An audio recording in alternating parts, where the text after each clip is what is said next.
Peace TV presents. আসসালামু আলাইকুম। ওয়ালাইকুম আসসালাম ওয়া রাহমাতুল্লাহি ওয়া বারাকাতুহু। আমি আপনার কাছে একটি আদর্শ ইসলামিক বিয়ে সম্পর্কে জানতে চাই। বোন জানতে চাইলেন একটি আদর্শ ইসলামিক বিয়ে আদর্শ সম্পর্কে। ইসলামিক বিয়ে, হ্যাঁ। আদর্শ ইসলামিক বিয়ে, স্বামী স্ত্রী দুজনেই যদি আদর্শ মুসলিম হয় তাহলে ইনশাআল্লাহ সেই বিয়েটা আদর্শ হবে। এটা এক নম্বর শর্ত। হবু স্বামী এবং স্ত্রী তারা দুজনেই যদি আদর্শ মুসলিম হয় আলহামদুলিল্লাহ অটোমেটিক্যালি বিয়েটা আদর্শ হবে। আর এটা বাদে আমাদের নবীজি সাল্লাল্লাহু আলাইহি সাল্লাম বলেছেন যে শ্রেষ্ঠ বিয়ে সেটা যেখানে খরচ সবচেয়ে কম। খুব বেশি জাঁকজমক করবেন না। এখানে আমি উৎসবের কথা বলছি, সেখানে আমাদের অনেকেই খুব বেশি জাঁকজমক করে। আমি বলবো বিয়ের যে উৎসব করবেন সেটা ইসলামিক হবে। মানুষজন সাধারণত এটা বলে যে অনুষ্ঠানে কেমন জাঁকজমক করব, কি খাবার খাওয়াবো, কেমন ডেকোরেশন করব। এজন্য বিয়ের প্রস্তুতি নিতে অনেক সময় 1 বছরও লেগে যায়। দেখবেন বিয়েটা যেন ইসলামিক নিয়ম কানুন অনুযায়ী হয়, সেটা যেন সিম্পল হয়। নবীজি বলেছেন শ্রেষ্ঠ বিয়ে সেটা যেখানে খরচ সবচেয়ে কম। এছাড়াও আমাদের নবীজি বলেছেন বিয়েকে এতটাই সহজ করে দাও যেন জেনা কঠিন হয়ে যায়। বর্তমানে বিয়েটা কঠিন হয়ে গেছে আর জেনা হয়েছে সহজ। বিয়ে মানে আমার কাছে কমপক্ষে 5-10 লাখ টাকা আছে, এটা একেবারে কমপক্ষে। আমার কাছে $50,000 থাকলে বিয়ে করতে পারবো, তা নাহলে বেশ কঠিন হয়ে যাবে। আর জেনা সহজ, কয়েকশো টাকা। তাহলে আমাদের নবীজি বলেছেন বিয়েকে এতটাই সহজ করে দাও যেন জেনা করা কঠিন হয়ে যায়। তাহলে বিয়ের সময় খেয়াল রাখবেন অনুষ্ঠান যেন খুব বেশি জাঁকজমক না হয়, যেন অনইসলামিক কোনো কিছু করা না হয়। আর খেয়াল রাখবেন বিয়ের অনুষ্ঠানে যেন হিজাব পালন করা হয়। দুর্ভাগ্যজনকভাবে মুসলিম পরিবারে কোনো বিয়েতে পুরুষ এবং মহিলারা সেই অনুষ্ঠানে একসাথে মেলামেশা করে, অথবা বিয়েটা করে মসজিদে, তারপর ওয়ালিমায় জাঁকজমক। ওয়ালিমা একটা সুন্নত, খুবই গুরুত্বপূর্ণ সুন্নত, যে বিয়ে হয়ে যাওয়ার পরে বিয়ের কয়েকদিন পরে ওয়ালিমার অনুষ্ঠান করা হয়।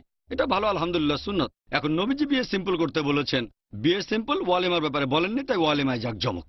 বড় কোনো একটা জায়গায় একেবারে বিশাল ডেকোরেশন, 50 লাখ 1 কোটি টাকা খরচ করে, তাহলে একটা আদর্শ ইসলামিক বিয়ের কথা যদি বলেন, হবু স্বামী স্ত্রীকে ইসলামিক হওয়ার পাশাপাশি পরিবেশও হবে ইসলামিক। পুরুষ মহিলা একসাথে মেলামেশা করবে না। অনুষ্ঠানের রিসেপশনে মহিলাদের জন্য আলাদা ব্যবস্থা করবেন, পুরুষদের জন্য আলাদা। অনেক জায়গায় মহিলাদের জন্য আলাদা রিসেপশন, পুরুষদের জন্য আলাদা, কিন্তু স্টেজ কমন।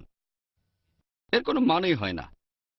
রিসেপশন আলাদা, স্টেজ কমন। একটা লোক দেখানো, আমি কত সুন্দর একটা মেয়েকে বিয়ে করছি, সবাই কাছে এসে বলবে হ্যালো কি খবর। এমন করলে ইসলামিক হবে না। সেটা হিজাব অবশ্যই পালন করতে হবে। তাই খেয়াল রাখবেন সবাই যেন হিজাব মেনে চলে। মহিলারা নতুন বউ দেখুক, সমস্যা নেই। পুরুষরা বরকে দেখুক, সমস্যা নেই। পুরুষরা অন্য পুরুষদের দেখুক, তাতেও সমস্যা নেই। অনেক জায়গায় দেখবেন রিসেপশন আর স্টেজ দুটোই আলাদা, কিন্তু খাওয়ার সময় পুরুষ ওয়েটাররা চলে যাচ্ছে মহিলাদের টেবিলের কাছে। এটাও খেয়াল রাখবেন হিজাব যেন পুরোপুরি পালন করা হয়। এই ব্যাপারটা নিয়ে আগেও আলোচনা করে নিতে পারেন। আপনি বলতে পারেন প্রশ্নগুলো কি হবে। আমি বলবো কোন লেভেলের ইন্টারভিউ, প্রথম, দ্বিতীয় না তৃতীয়। ফাইনাল স্টেজ হলে আলোচনা করতে পারেন যে বিয়ের অনুষ্ঠান কেমন হবে, কিভাবে ইসলামিক নিয়ম কানুন মানা হবে। আর খেয়াল রাখবেন যে হারাম কাজগুলো, যেমন মিউজিক না বাজানো, বেশি খরচ না করা, জাঁকজমক না করা, এটা হবে সিম্পল। আপনারা বিয়ের অনুষ্ঠান করবেন সিম্পল। তারপর খেয়াল রাখবেন দেনমোহর যেন ইসলামিক নিয়মে ধার্য করা হয়। এছাড়াও আরেকটা ব্যাপারে গুরুত্ব দেয়া উচিত, সেটা হলো খেয়াল রাখবেন যখন লোকজন সেখানে আসবে তারা যেন সেই অনুষ্ঠানে ইসলাম ধর্ম সম্পর্কে কোনো ভালো কথা জানতে পারে। এভাবে অন্য মানুষকে উৎসাহিত করবেন তারা যেন ইসলামিক নিয়মগুলো মানেন, শুধু কালচার নিয়ে না থাকেন। ধরেন একজন ব্যবসায়ী তার ব্যবসার চুক্তি করবেন যে আমি তো ব্যবসায়ী, ব্যবসা চুক্তি করতে হবে, তাই জাঁকজমক করতে হবে। হ্যাঁ, যদি সেই লোক খুব ধনী হন আর খরচ করতে চান, কারণ তার অনেক সম্পদ, কোনো সমস্যা নেই। তবে খেয়াল রাখবেন সেখানে যেন হারাম কাজ না হয়, যেমন মিউজিক, পুরুষ মহিলার অবাধ মেলামেশা ইত্যাদি। এটা গুরুত্বপূর্ণ। তাহলে এভাবে বিয়ের অনুষ্ঠানের আয়োজন করতে পারেন।